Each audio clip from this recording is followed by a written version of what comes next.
Indians were Grand Rapids' first inhabitants. In 1826, the city was settled by French fur traders. Hello and thanks for joining us. I'm Laurel Hess, coming to you from the Frederick Meyer Gardens and Sculpture Park in Grand Rapids, and this is COMCAST Newsmakers.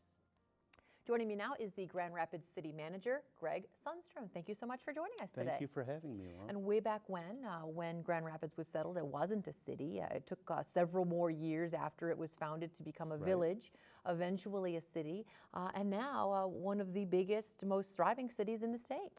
Yeah, we're doing very, very well. I was not here in 1850.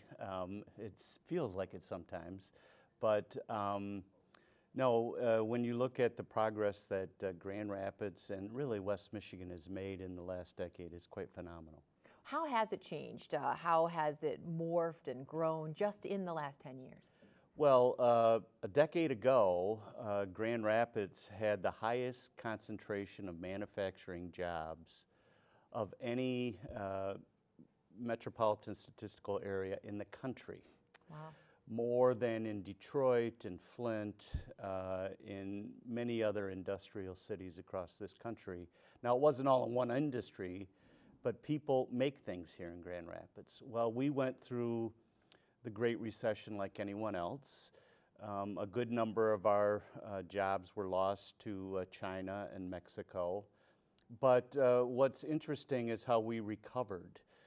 The medical mile has provided hundreds and hundreds of jobs, including spin-off jobs, you know, suppliers and other technicians that are needed to support those industries. So Grand Rapids is different. We are a community 3 hours away from Detroit, 3 hours away from Chicago, and we're forced to be an independent city. We always have been. We have the oldest ballet company in the state, the oldest theater company. Why? Because if you wanted ballet or theater, you had to create it here in Grand Rapids. So we are a pick ourselves up by the bootstraps kind of community. And when we were down a decade ago, it only caused us motivation to turn it around. And really well known now today, I think it's fair to say, for having a very high quality of life. I know even though it's not a huge city, I think you rank somewhere about 110-ish when it comes to sizes of cities in the country, yet you make so many top 10 lists. Yeah, we are very fortunate. If I had to pay for it, I would. That is to be put on a top 10 list. So we're very appreciative of the national recognition we have received. But Grand Rapids routinely is recognized as one of the top 10 cities to raise a family, to buy a house, to start a business. These are all important things in our community, and we do very well at it. And hopefully we'll continue to do so under some new leadership. I know a brand new mayor was recently elected, going to take office on January 1st, and hopefully the future will be bright as well. Well, currently City Commissioner Rosalind Bliss is our mayor-elect. She will become our first female mayor in our 165-year history.